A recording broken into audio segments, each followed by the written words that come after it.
This segment is brought to you by Jig Masters. Step up your game with high-quality performance jigs, spinner baits, buzz baits, and more from jigmasters.com. And always, when in doubt, get the jig out. Welcome to the Bass, Kayak, and B.A.S. segment on the Paddle and Fin Network. It's your host Armando Solan, and on this segment, we kick back with a special guest and talk about life, kayak fishing, and the pursuit of big bass. So get your cold brews on and enjoy the show.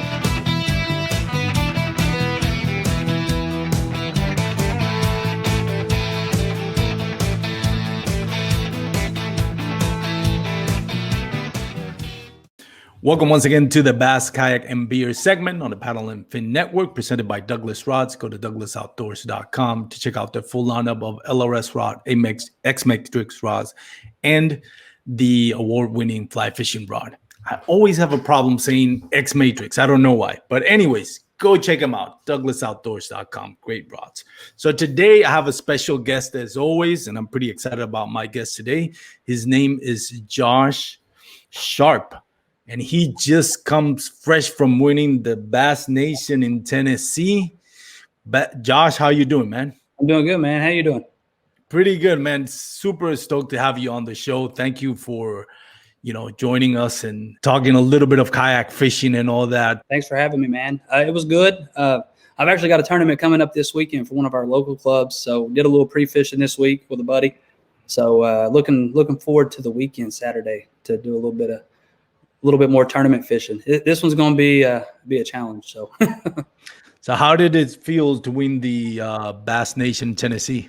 It was amazing. I knew we were going to catch fish. I knew we would do all right. We did a little bit of pre-fishing and found them, but somehow I just happened to manage to find like two good kickers, two good quality fish, and that's kind of when I knew that like I was going to do good. And ended up winning it, man. It was like amazing feeling. Plus, I got a pretty good little paycheck out of it too. A lot more than I'm used to little club events. So yeah, that was amazing right there. Kind of helps out, the tension with the wife when, you at least bring in some money in it. It's not just all you're not bleeding out your savings account with all the tackle and kayak. You don't want to tell her on the phone. You just wait till you get home and you're just like, look at this. And you're like, what? You're like, yeah, I did that. Awesome, man. So Josh, before we get into how you won the tournament and all the techniques and going through everything on game day there, tell us a little bit about yourself, man. Well, I'm from Knoxville, Tennessee here. Amazing place for fishing. We're absolutely surrounded by lakes and rivers and stuff. And that's one, first getting into fishing, it was the river. I stayed on that river, lots of good smallmouth fishing. And what got me kind of into fishing is like when my mom passed away there, and it was just kind of a way to escape that. I've got kids and stuff at home, but being able to get on that river and just fish and learning new things and just kind of helped me escape, that little bit of, deal I was going there for a while. That's really kind of what got me into kayak fishing and just getting out there and kind of, escaping from all that. So did this win on the Bass Nation Tennessee somehow, makes you feel closer to your mom? Was there any emotional ties between you, winning the Bass Nation Tennessee It's one of those things you wish you could call her and tell her, because you call your friends and, you tell your wife, and like I have my grandparents and stuff, I called them and told them they were pretty excited about it. So yeah, it just it's kind of lame you can't call her and let her know, because it would be one of those things, you'd call somebody like that, your mom, and tell them everything that happened. So yeah, that was just one thing that wasn't as fun about the tournament. Other than that, it was amazing, but it was one thing I wanted to do was go to like call her and say, hey, I won this big event. So it was pretty cool. Yeah, I can see how that could be like an emotional moment right there when you win that, and then you kind of go back to one of the roots where you got into kayak fishing. Yeah. So how long ago did you get into kayak bass fishing? It's probably been about 2 years now. I think 2020, like the early beginning of the year, is when I very first started like competing in the tournaments and stuff. So 21 right now will be like starting my second year competing. I started fishing our Tin Cat, which is one of our local trails. I had a buddy messaged me because I was already doing little YouTube videos and things like that, fishing out of our jet boat. We did a few jet boat tournaments, and I had a buddy who was like, man, you're doing pretty good on that river. You ought to sign up for these online tournaments, these monthly onlines. And did a little research into it, looking into it, and signed up for one day, and it ran for the month. So you can like go out and fish whenever you want to, and end up winning I think 5 of those in a row. And really? Wow. Yeah. And then finally signed up for one of our meetups, and then won our first meetup tournament.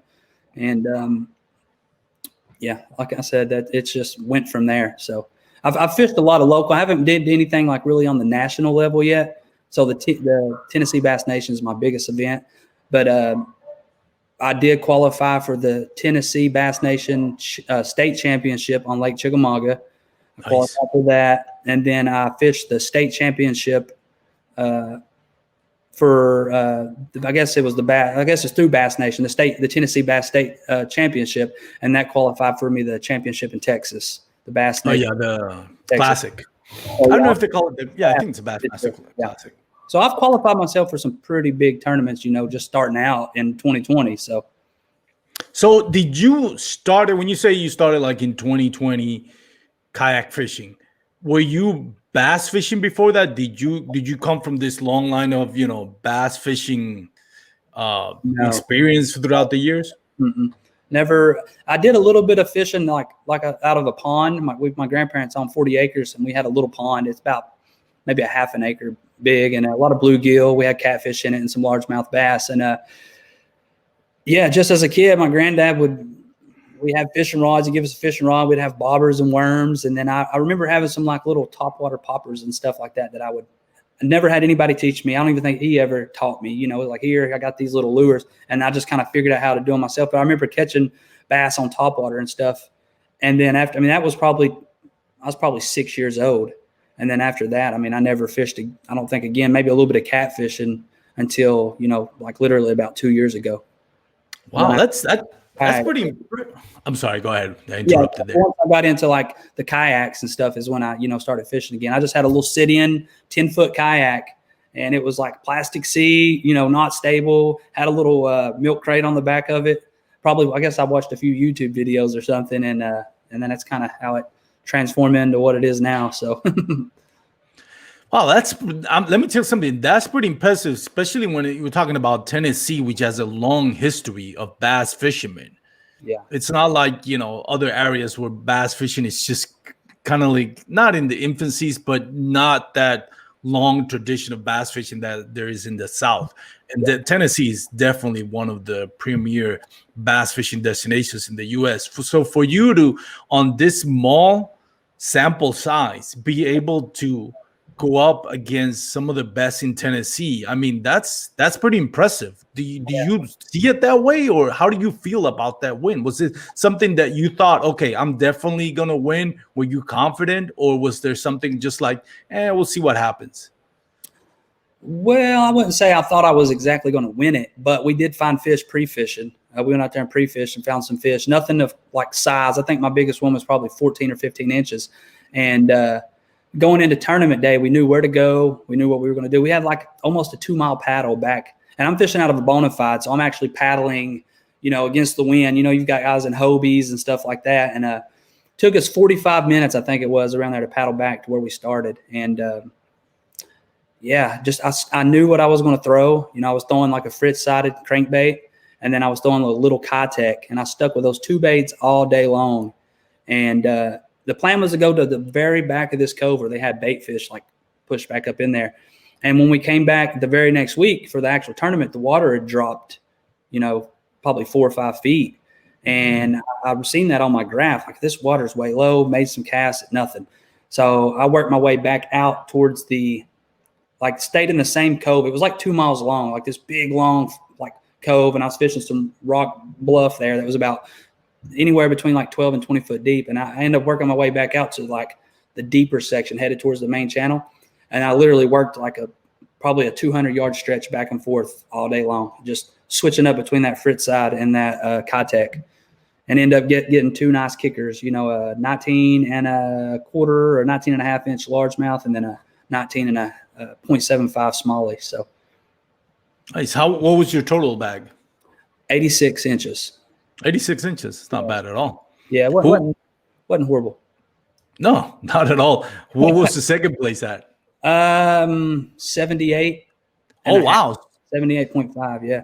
And I didn't realize that before I caught that last smallmouth, that 1975-inch smallmouth, I had 79 inches. So without that smallmouth, I think I still would have pulled off the win even without that big smallie. So the crazy thing is I hooked into a big fish and I lost it. And yeah, I lost a big fish. And at this time, I know there's some good anglers in this tournament. And I was nervous. I was like, oh, man, I know we're doing pretty good. I hooked into a big fish right at the end of the day and lost it. Fished for about another 10 minutes and ran into another angler. And I was telling him about it. I was like, man, I just lost a really nice fish, possibly the winning fish. He got about 20 yards down past me, made a cast back into that same exact spot with the Kayak, felt a little boop, set the hook, and then it was that 19.75-inch smallie. So I think it might have been the same smallmouth. So possibly. I'll never know, but I think it was.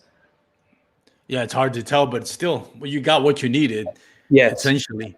Yep. Man, so how did it feel to get that win? When you look back at it now and you realize, man, I'm going against some hammers that have been doing this for years, and you just basically started. How does it feel for you? It felt amazing. It felt like I finally the working hard kind of paid off there with a win like that. And I know it's the kayak, world is much bigger than that little TN Bass Nation event. But for me, that was a very big win. I mean, you got Russ Snyder's and those guys that are amazing. Actually, Russ Snyder's is from Tennessee, and he fished one of the onlines. I caught a 9-pound largemouth, 24 points, pretty much 25 inches, and still took second place behind Russ Snyder's. He had 107 inches behind him. He's he's probably arguably the best angler in the country from a kayak. So, but he's from Tennessee too. So luckily he didn't show up for that tournament. But I know there was a guy too from Kentucky too that came over and fished that event. I think his name was Jay Waller. He might have been on one of your all's podcasts the other day, and he's had a lot of experience too. So it was a good win. It felt amazing. Really good. Yeah, because that's the thing about Tennessee. You're in the heartland. So you get not just the Tennessee anglers, you get people from everywhere coming in that are close by, great bass states, Alabama, Kentucky. There's so many out there that are so close to where you are that they'll eventually come to those bass, especially because it's Bass Nation. Yeah, so we just had that big Hobie B.A.S.S event here too about a month ago. It was $30,000 for first place. I forget what it was. It was the Tournament of Champions, I believe, the Hobie B.A.S.S. Yeah. That was right here on the rivers we fish all the time. So that was, there's definitely some really good fishermen here in Tennessee. A lot of local guys that are amazing. So I think that's better fishing against those guys, these local guys. That's made me better having to compete against them. So no, that's pretty cool. Do you feel like you had any home court advantage? Not really. Well, you can't really say home court advantage because you got a lot of people from Tennessee also fishing as well. But do you credit your win maybe in part to because where you fish you're very familiar with, or this is a place you don't fish that often? Yeah, that's funny because we actually always talked about hating this lake. I've probably been on Cherokee, which is about a 35-minute drive from the house, but I've probably been on that lake 7 times, and I think I've probably had 2 good days on it, and that just happened to be one of those good days. I don't even know how it happened. Like I said, it was so unexpected. I think that's what made the win feel so much better was the fact that we've had many conversations. Me and my cousin fish together all the time, and we were like, I'm not going back to that lake no more. After we go up there and try to fish it, I'm not going back there no more. Skunking, not catching no fish, and then go out there in a tournament with.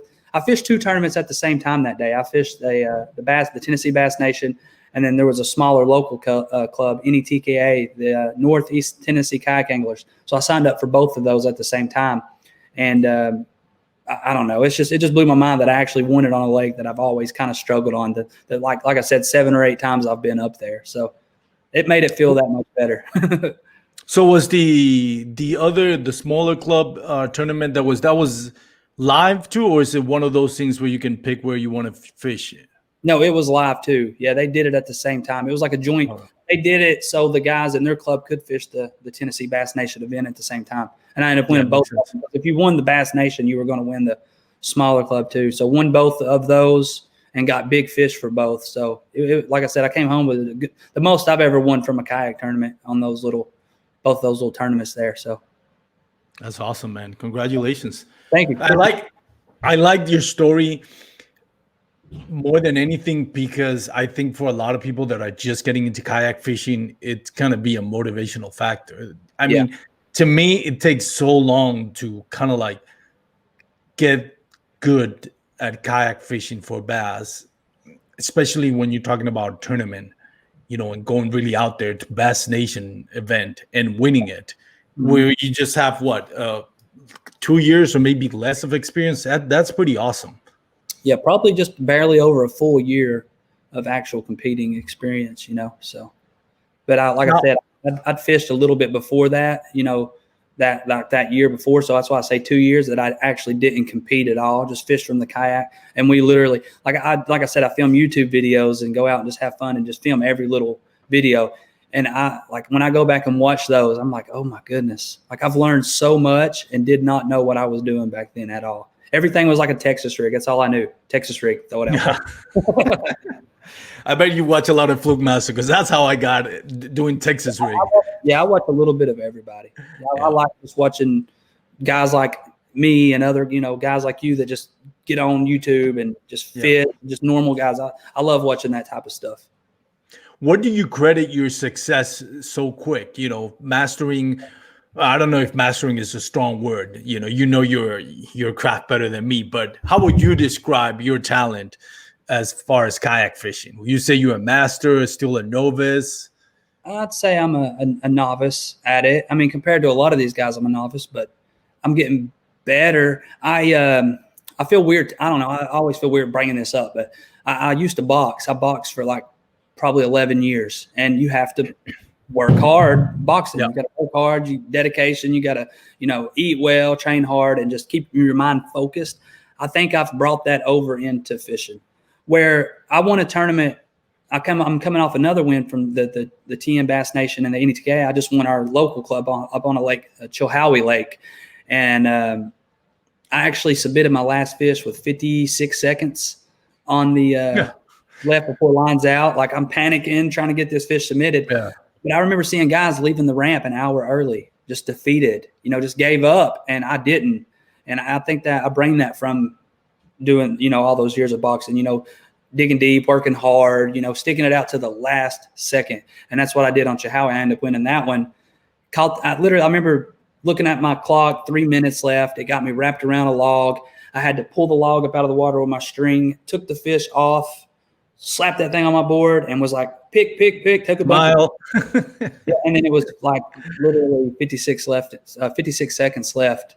And the tournament director was like, man, you submitted that fish with 56 seconds left. And I would not have won the tournament without that fish. So, but that's I think that's where I've kind of maybe succeeded in doing a little bit better in the tournaments, is that just that mentality, working hard, and just till the last second, you don't give up. So.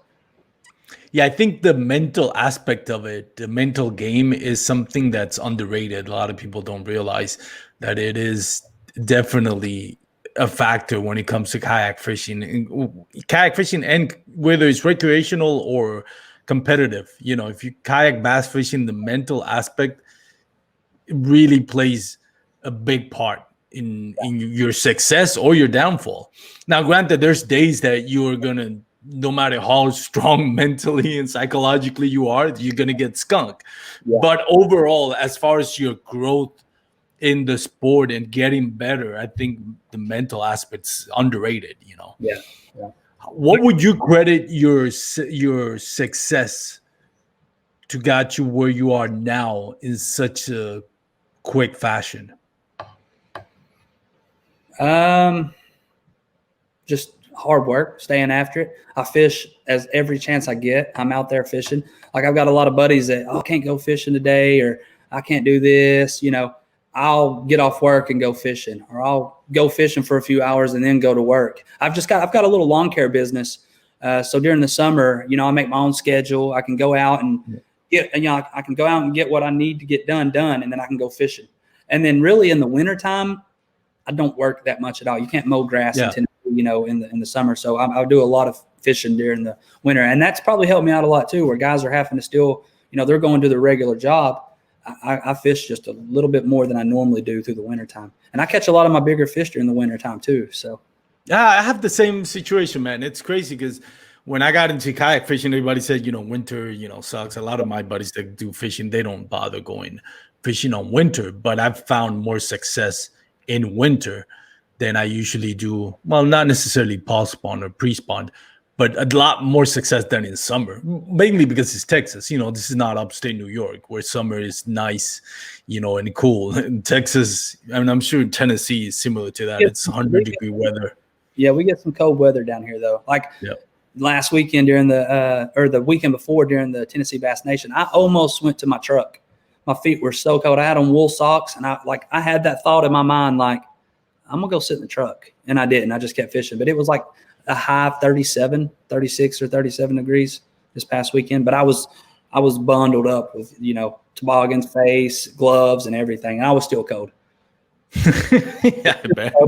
But I just pushed through it though. I just head down and just cast constantly, running that crankbait down through there, just grinding, and it paid off. So, what has been the factor that you feel like you've grown the most? Like, is it a specific technique? Is it a mental approach? Is it a product that you bought? What is it? What do you feel is like the one thing that's separating you from where you are now to what you were when you started, other than the mental aspect of it? I don't really know. That's hard. That's a kind of a tricky question. I just feel like I've just got better in a whole as an angler.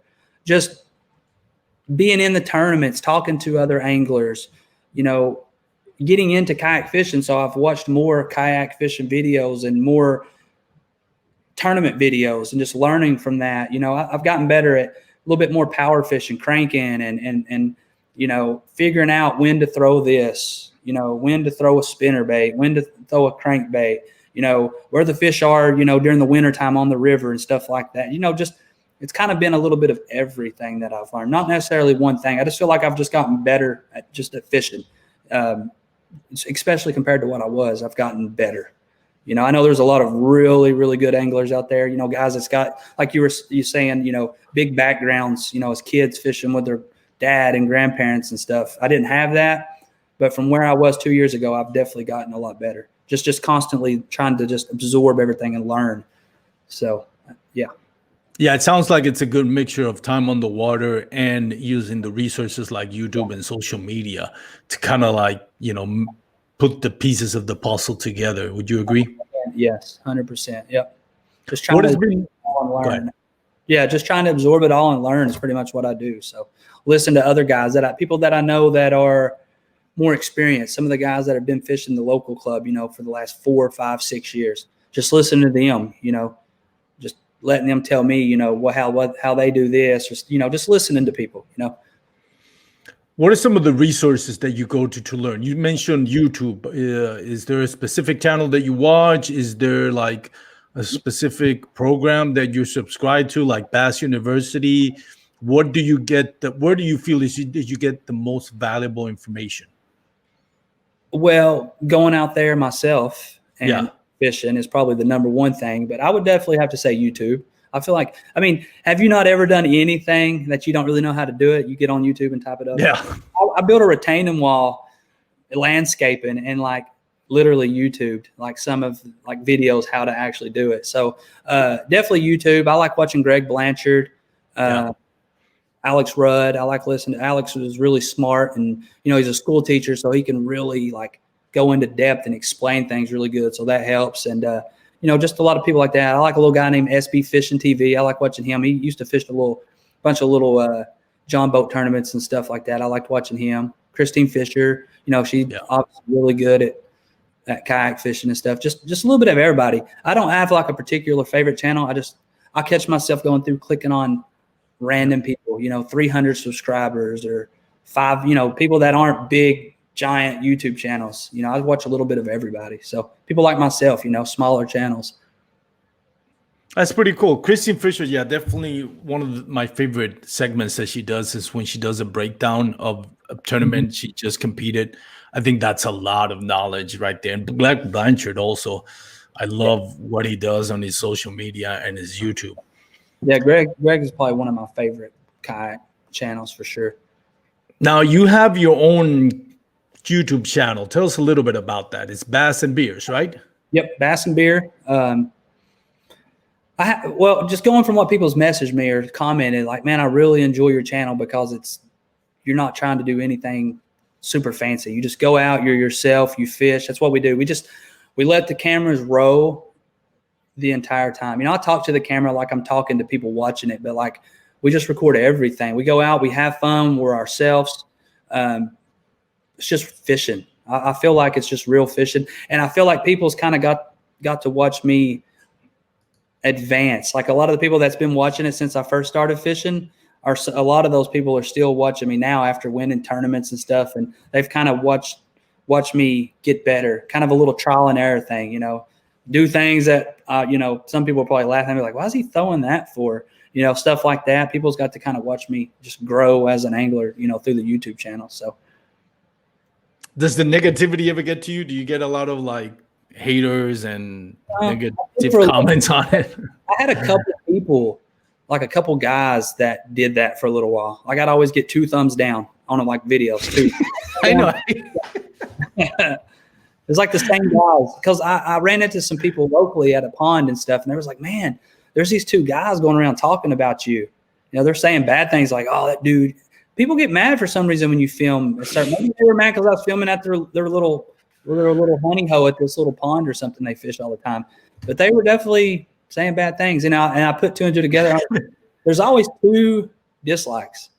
Just 2 of them every time. But I guess I've gotten a little better now and won some tournaments, and just it's kind of turned into a little more than what I thought it would. I mean, my channel's not a big channel, but it has turned into more than what I thought it would be. And there's really not many people that really dislike. I try to be nice and just a humble person and try to be friends with everybody. I want to learn. Can I learn from you? Can maybe the little bit that I know, can you learn from me? We're all having fun fishing, so. Yeah, that's pretty cool. Just being able to have your own YouTube channel and kind of share it with other people. And I know there is always some, negativity out there, and some people that want to make their 2 cents in critique.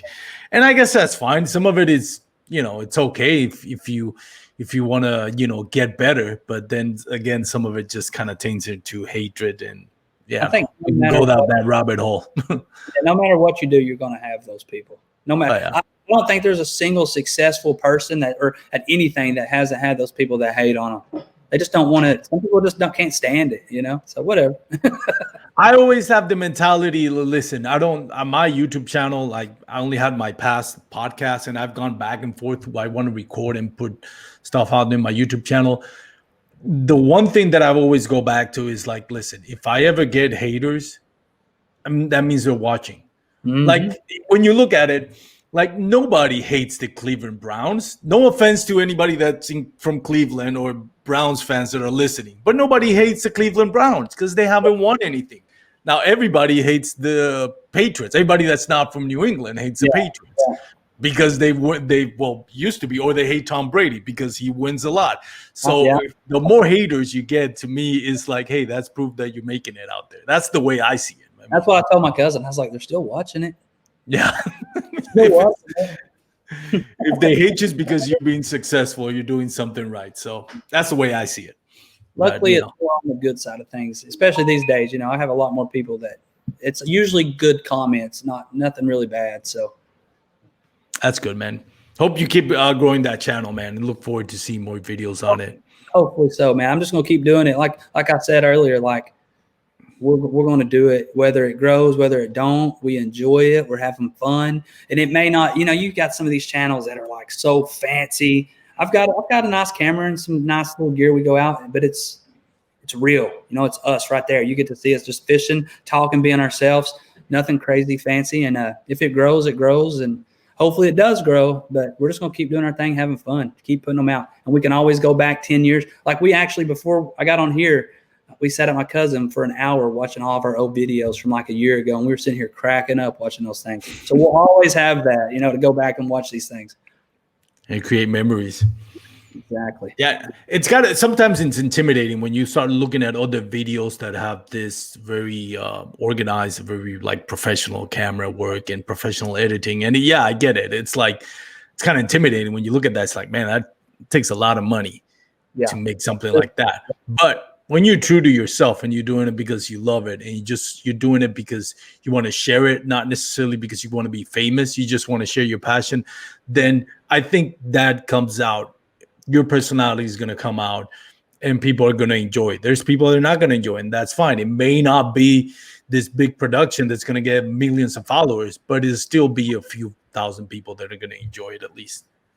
I believe people pick up on that. When you're having fun, they pick up on that. So it's pretty cool, man. So what was it, going back full circle to you winning the tournament? What was you kind of mentioned the crankbait, but really what was the bait that stood out for you that you think you credited this win more than anything? The Kayak, for sure. That got more bites. We at the very end of the day during practice, we caught maybe three in a row, back to back to back. I caught on that little Kayak. And so going into the tournament, I knew I was going to throw that little Kayak and I was going to throw that frit-sided crankbait. And I started out with the crankbait early because I knew I could cover water with it. I could throw it down those rocks, make long parallel casts, and just burn that thing back and just cast it. Caught a few little ones, and then I ended up catching like a 19.5-inch largemouth on the frit side. And what I was doing is like I would be in anywhere between like 7 and 12 foot of water down these rocks. And that's where I would throw the frit-sided crankbait in that little bit shallower water. And then at the end of those rocks, it would drop off to about 20. And it would be 20 foot deep for about 20 or 30 yards. And then that's where I would throw the Kayak because it would get down there just a little bit slower and a little bit deeper. So when I got in that deeper water is when I'd throw that Kayak, almost like tight line, and I'd throw it out, as far as I could, and I'd let it sink, and I'd just kind of lift the tip of my rod and just let it fall back towards me, and I'd feel those fish like every time, just pop it, boop, and then as I'd get back to shallower water, then I'd pick up the crankbait, just crank it down through there, and I'd catch a couple fish like that. So all day I worked this little 2-mile stretch back and forth on these rocks. Like I said, from 7 to 12 foot deep, and then it would drop down to like 20 for a little while, and I'd switch in between those two baits, but the most fish came off that Kayak, though. Yeah, there's just something about it. They love that little thing. How much fish did you catch in total? I know the limit was 5, right? But how many did you catch total? And I probably caught about, I think it was around like 14. Wow, that's 14. pretty cool. You know what? It wasn't like a crazy day. You could, 30 or something, but it was it was even better than practice. And the fact that I caught those two nice ones, the two kickers there, was pretty amazing. Those two over 19 inches. So. Cool, man. Congratulations on that big win, man. You earned it. Yep. So what are you looking forward to for the next two events, the state championship in Tennessee and the Bassmaster Classic in Louisville Lake, Texas? Well, right now I'm focused on our little local trail, the 10 Cat deal. A lot of these guys are gunning for that Angler of the Year, the AOI for that. We give away some cool prizes and stuff for Angler of the Year and cool trophies. So I'm definitely gunning for that, and I've already got a win, so I've got 100 points on that. So I've got 4 more events, I need to do good on for the rest of the year. But I'm definitely looking forward to the Tennessee Bass Nation Championship on Chickamauga. Me and 2, maybe 3 of my buddies qualified for that tournament, so we're all going to go down there and stay in a little hotel. It's not far from our house; it's about an hour and a half or so away. Oh, it's not bad at all. Yeah, but to kind of prevent from having to wake up at like 3 a.m. and driving down there, we just go down there and stay in a hotel, the night before, sit around the room, we'd rather, rent like 2 or 3 rooms. We'll all hang out in one room and just tile and tackle and hang out, talk fishing and stuff. And then we can just get up and be close to the, where we're fishing out like that. So I'm looking forward to that because it's just fun hanging out with the guys going in there fishing, and it's pretty close. Now, Texas, that's I've never went that far, for a tournament or anything like that. So I'm kind of nervous about it. I don't know really where to go, where to stay, but I was actually just thinking about maybe renting that time of the year. I was thinking about just renting like a little campsite, maybe with like a little outdoor bathroom and a shower or something, just going down there in the truck, maybe taking a tent and some, food and stuff, and just like maybe staying at like a little campsite that's got like power or something where I could charge my phone, charge my cameras, but be able to take a shower and have a restroom and stuff there too. I think maybe that might be the cheapest way for me to do something like that, So definitely the cheapest way. Yeah. I'm trying to think. Lake Louisville is 30 minutes from where I live right now, and I usually go there for hybrid fishing. I've never gone for bass fishing, but I think there's a campsite somewhere. It's in the middle of the kind of north of the metroplex between Fort Worth and Dallas. So it's a city lake. Yeah, if that means anything. So congrats on that, man. It's gonna be awesome. Go ahead. Hopefully there's a campsite there, because that may be what I do. Because I know through the state championship, 10 of us qualified for that year. But I know a lot of those guys, they've been fishing these tournaments for years. I'm kind of like the newbie. I know they'll be all hanging out, like, probably stay together. I just feel like I'd be a little more comfortable going in there, just kind of, cruising and just staying at like a little campsite or something like that. Kind of keep to myself, focus on the tournament, because I'm not sure what a payday in a tournament like that will be, but I imagine it'd probably be quite a bit. So being there with no distractions and just fishing it, staying at a little campsite, and then calling my wife and kids, like, on video chat or something, and talking to them. I think that's probably more than likely what I'll end up doing, something like that. Yeah, the only thing I will say about the campsite is it's a city lake. Yeah. To me, there's a difference when you go into these rural lakes where it's just like nice, beautiful, more isolated. This is like you're going to be in the, in the middle of just a suburban area next to each other. So you can get a little crazy at night. So, I mean, but it's going to be interesting. I know there's a lot of things being said about Lake Louisville. Not my preferred lake here in Fort Worth and Dallas to go fishing for bass, but we'll see what happens, man. I'm sure there's a reason why Steve Owens chose that lake, and I know there's a lot of mixed feelings about it, but we'll see, man. We'll see. Maybe it's gonna be an awesome lake. All we can do is go fish it, right? All you can do is go fish it.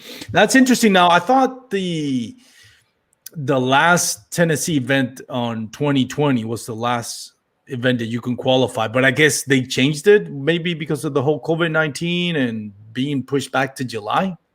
I'm not sure about that. I thought the last one that you could qualify on was I think it's Pickwick. Actually, somebody called me yesterday and asked if I was fishing the Pickwick event, and asked if I was going to go down there. But I think it's like 6 hours from here or something, which I've already qualified. So I'm not even sure. I'm more than likely I probably won't go fish that. And I believe it's Pickwick. I think that's what it was.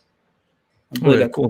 They might have changed that, because I remember when Tennessee had their last Bass Nation event on 2020, their big selling point was, this is your last chance to qualify for the Bassmaster Classic in 2021. So they might have changed it, I'm sure with the whole everything moving from March to July. That's probably what happened. As far as I know, I actually qualified for that through the state championship from 2020. So okay. Yeah, so just the winning the Tennessee Bass Nation event on Cherokee, I was already qualified. Okay. Hey, actually, I don't know if that'll bump down.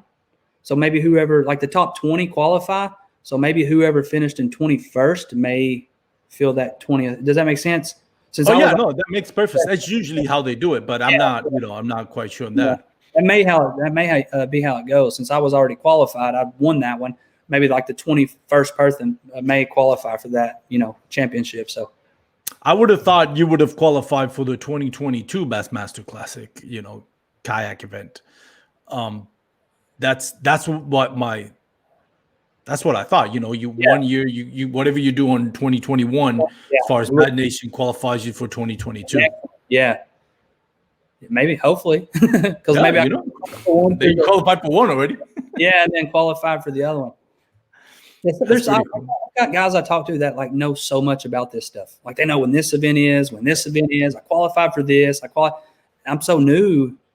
Like I get confused. Like I had somebody who's like, "You qualified for this event?" I did, really? Let me check. I'll send you the link to it. So I'm still new to it. I'm still learning. So cool, man. Well, I mean, you're learning pretty fast. Your learning curve is really sharp there. So congratulations on that, man. everything I do, I just try to stay after it. So That's awesome.